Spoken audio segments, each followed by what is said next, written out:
This is the plaintiff, Travis Davis. He says he donated his car to the defendant's charity, and he towed it to his yard. He told the defendant he had to get permission from his parole officer to remove a device permit that showed he was sober before the car would start. 3 weeks later, he got the permission, but for some unknown reason, the defendant had the car crushed.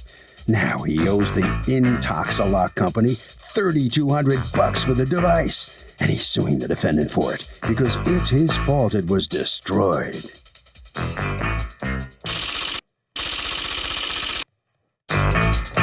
This is the defendant, James Turner. He says he owns a towing company, and he tows cars for nonprofits that donate cars to charities. The plaintiff is responsible for taking his belongings out of the car before it's towed, and before he turns the title over to him, which the plaintiff did. He's sorry his property was destroyed, but he did nothing illegal and isn't financially responsible for the plaintiff's carelessness. He's accused of crushing it.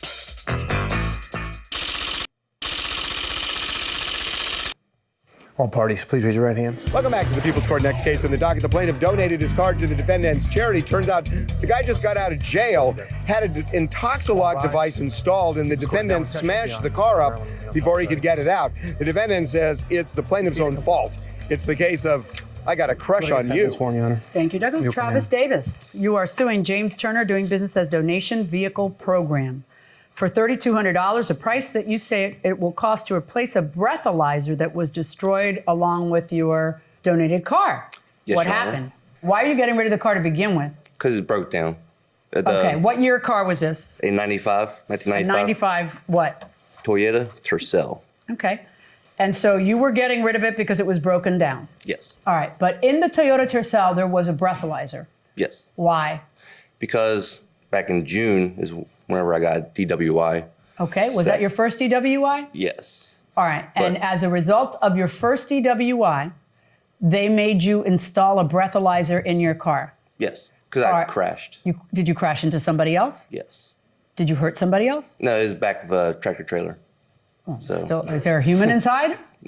No, but the driver wasn't injured. Okay, that's the driver. There was a human inside. Yeah. All right, so because of the crash, then according to you, they made you put in a breathalyzer. Now, a breathalyzer is a device that what, attaches to the steering wheel? Or the ignition? To the ignition.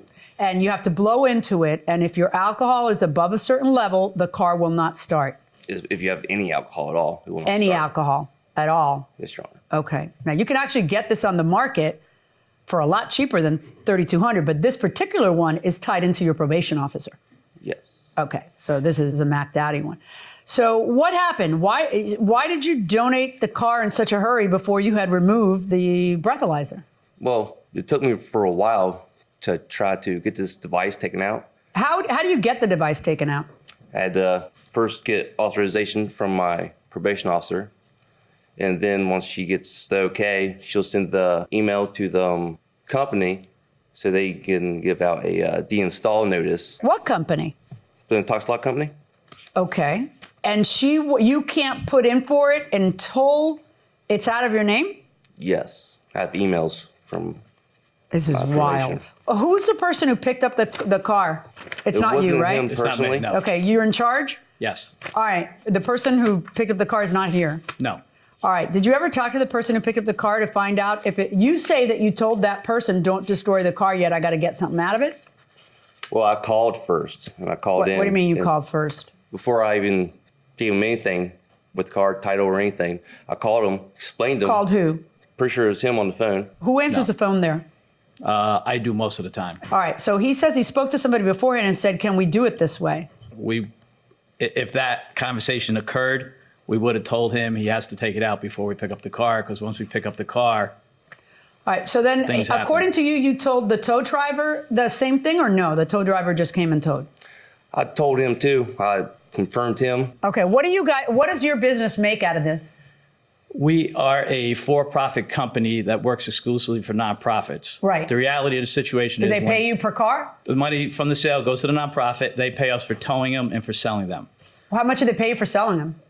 I don't want to say on national but TV, they have to end up with money in the end, or there would be no business. End, all yes. right. There's different situations for different charities. What charity do you work for? Or many? I work for many. Okay. So when's the first time you talked to him? I believe the first time I spoke to him was when he called to initially donate the car, which was on February 9th. Oh, you think you're the one who talked to him? Yes. All right. And did he tell you anything about the breathalyzer? No. Okay. And then after the car was towed, did you talk to him? We picked up the car 2 days later on the 11th. I did not hear from Mr. Davis until the 16th, which was 5 days later. And what At which point he told me that he did have a breathalyzer in the car. I mean, what do you think? The guy forgot he had a breathalyzer? The car. Like, because he has this little problem where they won't take it out of his name until and then they can't take it out until it's out of his name. And no one stops and says no. You know, like after listening to him, I no longer think he's just a complete idiot who forgot he had an intoxilizer in there. He's explained the problem. The problem makes sense. And, you know, it's hard for me to think that he didn't tell people beforehand. I think there's a big time gap there that you're not aware of. Right, okay? Because you're saying he told us afterwards and we'd already crunched a car, but he's saying he told you before, and that's the whole case, no, right? What I'm saying is I think the car broke down and was broke down for several months. Sure. Before he actually made the call. Right, but so what? Like, what is that? I think he forgot that it was in the car. He donates the car. Oh, so you feel like the time... You think the guy on probation forgets that there's an intoxilizer in there? What ended up happening to the car, by the way? What happened to the car? Well, for better term, we recycled it. Salvage. Which means it went to a junkyard. So does it make sense that the plaintiff would have just forgotten that he had this intoxilock device in the car? I don't think so at all. I think he was aware of it. Does it make sense? Isn't it an intoxilock device the key to his freedom? Yeah, it is. He needs to have that. Do you think he would? Do you think it's something he would really forget? Definitely not. Doesn't seem like it. Does seem like it. But we will see. Going inside the courtroom. Show me the proof of when the thing was crunched, or salvaged, or.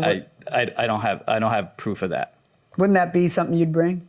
Well, Show me the proof that it cost $3,200. What doesn't make sense is to accept the car. That's what doesn't make sense, because under those circumstances with this whole, like, no, we're not going to, I mean, unless you say, yeah, we're going to hold it, no skin off our nose, and then somebody forgot to hold it because somebody wasn't doing their job. What is this? Oh, that's the payments that I paid the company to pay back their money. Okay, but I don't get it. When it gets installed, are you supposed to be renting it or buying it? It's a lease. So pretty much I pay for the installation of it, and I had to pay like... Okay, why does it have... On 3/4, when was the car towed? February 11th. So on 3/4, I guess the story gets back. You explain it to Intoxilock. That's whenever I found out that the car has been crushed, Your Honor. Why don't you just keep it on your property? Transfer the title and keep it on your property for Intoxilock to come and then have them tow it later. They wouldn't do that. Why not? What proof do you have that they wouldn't do that? Well, I don't have none, just except for a witness statement. What's a witness statement? Who's it from? My girlfriend. How do you know it's he who made the agreement with you? Well, if you don't, how does she? She claims that you made the agreement with him. Your Honor, I did make the agreement with him on February 16th. Yeah, no, she's talking about February 10th. Wow. Out of curiosity, is there paperwork on the transaction? Yes. May I see it? I don't have that with me, Your Honor. Okay, now that's it. Now I'm ready to rule without even the slightest amount of remorse. There is no way that you walk in here as the owner of a company and bring me zero unless the stuff that you chose not to bring to court today is not in your favor. You know what happened here? This guy's in a quandary. He can't do one until he does the other. He can't do the other until he does the one. There's no question in my mind that this is foremost on his head. And I think you just saved the wrong car. It's just that simple. You thought you were saving the right car, just like the plan was. And then it turns out you saved the wrong car. That's what happened, because there's no other explanation to not bring me anything. Nothing at all. And not bring me the witness. because that guy works for you. So you could have brought me him, but you don't want me to cross-examine him. So it's just, there's just one too many strikes here. And this is not a criminal case where he has to prove this beyond and to the exclusion of every reasonable doubt. He just has to prove to me that it's more likely than not his story rather than yours, and I'm buying his story. I can't believe how expensive this thing is. But it is what it is. This is the bill from them, and they make money. So I'm finding in favor of the plaintiff in the amount of $3,127.65. Good luck, folks. Thank you, Your Honor. So the loser out here, the defendant steps in here, and you didn't bring any evidence. Why? All it is a pickup form saying that the car was picked up, that the car was donated. That's what it is, and you didn't bring it. Why? There's no relevance to the case. No relevance, and that's why you lost, right? That's why I lost. Mm-hmm. Okay, right down this way. So you come on in here, and you think that's what happened? He crushed the wrong car? Yeah, crashed the wrong car, and he just tried to get out of it. So. What about this donation to the car charity deal there? What are these things? Pretty much like Cars for Kids, something like that. Is it a good deal for the donator? Like, yeah, I got like $500 for a tax return. So it's better than just having a crappy car. That's what you get out of it? Yeah. All right. So. All right. Harvey? I got to tell you something. If you have critical evidence, paperwork that you should have brought to court, and you don't bring it to court, the judge is probably going to decide that you're hiding something. And that will do it for this case. Litigants for the next case on the way into the courtroom right now.